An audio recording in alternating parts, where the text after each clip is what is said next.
Hello friends, welcome to Guru 5. In this lecture 4.5, we will discuss about the free fall of a particle on earth surface. जब कोई particle freely fall करता है अर्थ की surface की तरफ को, then it always deflects in east direction. ये हम देखेंगे कि ईस्ट डायरेक्शन में ही डिफ्लेक्ट क्यों होता है और कितना डिफ्लेक्ट होता है. तो suppose this is the axis of rotation of the earth and the angular velocity is omega. Consider a point P at this point. This is angle phi. Suppose take x-axis along the radial direction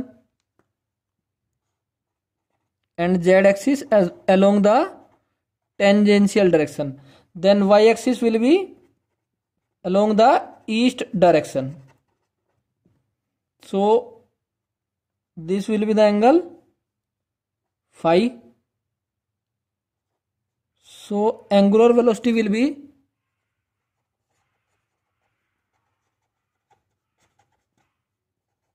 omega equal to cos phi k cap and sin phi I cap. Sin phi I cap plus cos phi k cap.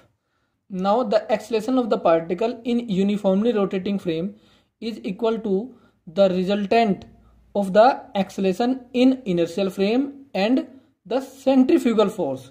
So acceleration in uniformly rotating frame, which is x, y, z axis, is equal to AI plus centrifugal acceleration. और ये net कितना है g i cap minus x axis के along.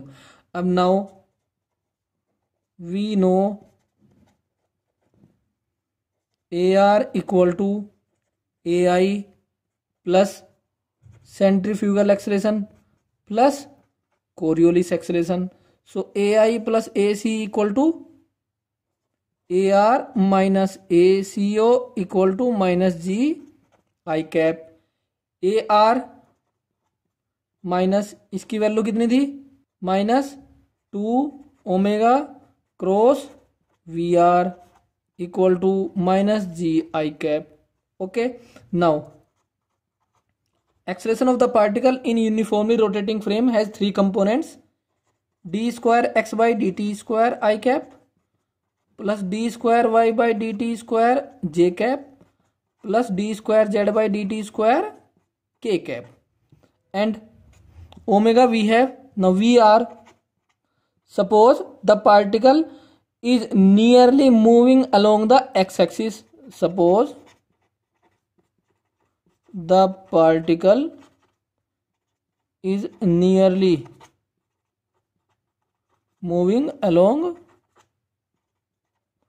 x-axis, then VR will be equal to dx by dt I cap. We consider that the particle is nearly moving along x-axis because the deflection of the particle in east direction will be very small in comparison to the distance which it move along the x-axis. मतलब जो particle का deflection होगा east direction में वो बहुत कम होगा in comparison to distance जो वो ट्रेवल करेगा एक्स एक्सिस के अलोंग.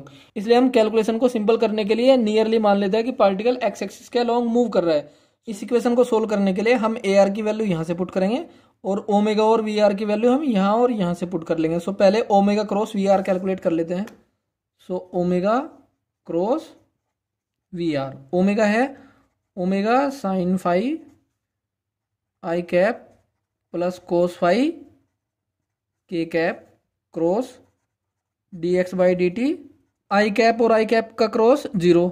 सो ये हो जाएगा omega cos phi d x by d t और के और आई कैप का क्रॉस कितना हो जाएगा जे कैप.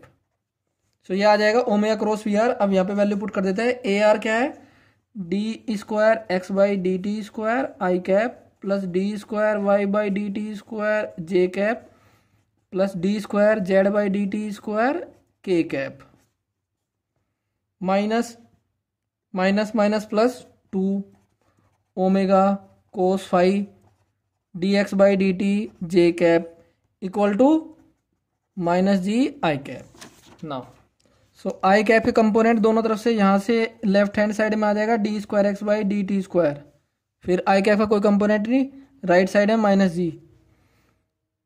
सो जे कैप का component d square y by d t square, यहाँ पे है 2 omega d x by d t cos phi, उधर 0। फिर जेड का component d square z by d t square equal to 0। So पहले इसको solve कर लेते हैं।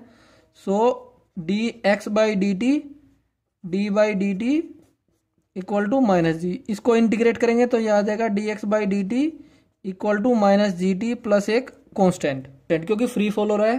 सो at t equal to 0 d x by d t will be equal to 0। So यहाँ से आ जाएगा c one equal to 0। So d x by d t comes out to be minus g t. अब इसको एक बार और integrate कर देंगे। So d x equal to minus g t d T.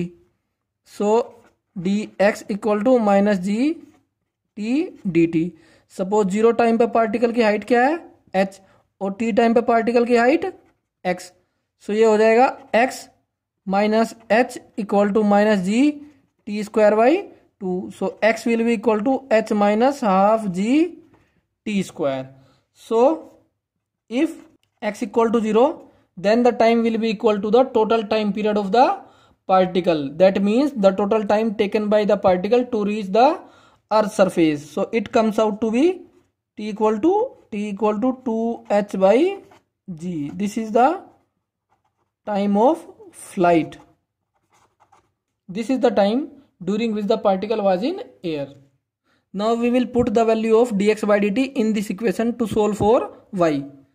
So d square y by dt square plus 2 omega dx by dt is equal to minus gt cos phi equal to 0. So d square y by dt square equal to 2 omega gt cos phi. So integrate it with respect to t.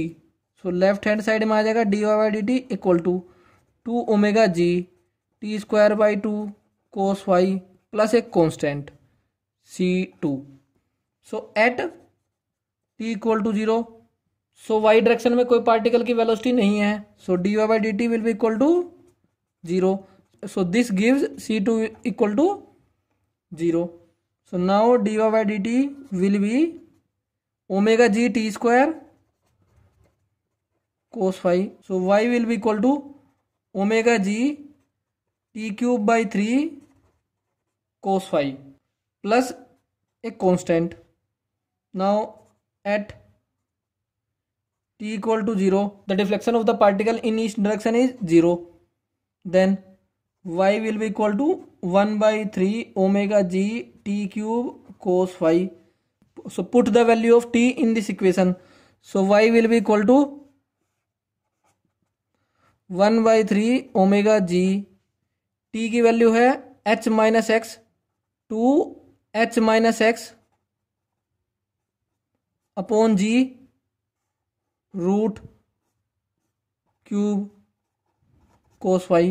So this comes out 2h minus x upon g to the power 3/2 cos phi. So this is the total deflection of the particle in east direction. Now phi चाहे positive हो या फिर negative हो, phi positive किस में है, northern hemisphere में, और निगेटिव किस में है, सदर्न हेमिस्फेयर में. लेकिन कोस फाई हमेशा कैसा रहेगा, पॉजिटिव. सो वाई की वैल्यू हमेशा कैसी आएगी, पॉजिटिव. और वाई पॉजिटिव किस डायरेक्शन में, ईस्ट डायरेक्शन में. So particle always deflects in east direction. For phi to be positive और निगेटिव. पॉजिटिव का मतलब नॉर्थ हेमिस्फेयर और निगेटिव का मतलब southern hemisphere. So y always be positive. So particle always deflects in east direction. और deflection ये है. अब अगर मैक्सिमम डिफ्लेक्शन की बात करें, मैक्सिमम डिफ्लेक्शन कब होगा, जब कोस फाई की वैल्यू मैक्सिमम होगी. और कोस फाई की मैक्सिमम वैल्यू कब होती है, जब फाई 0 हो जाए. और वो कितना है, 1. सो फाई जीरो कहां पर है? At equator. सो अगर पार्टिकल इक्वेटर की तरफ को फ्री फॉल कर रहा है सो उसका मैक्सिमम डिफ्लेक्शन होगा, और मैक्सिमम डिफ्लेक्शन कितना होगा? 1/3 omega g two h minus x upon g 3/2, और अगर एक्स जीरो हो जाए टोटल डिफ्लेक्शन, सो ये हो जाएगा 1/3 omega g two h by g की पावर 3/2।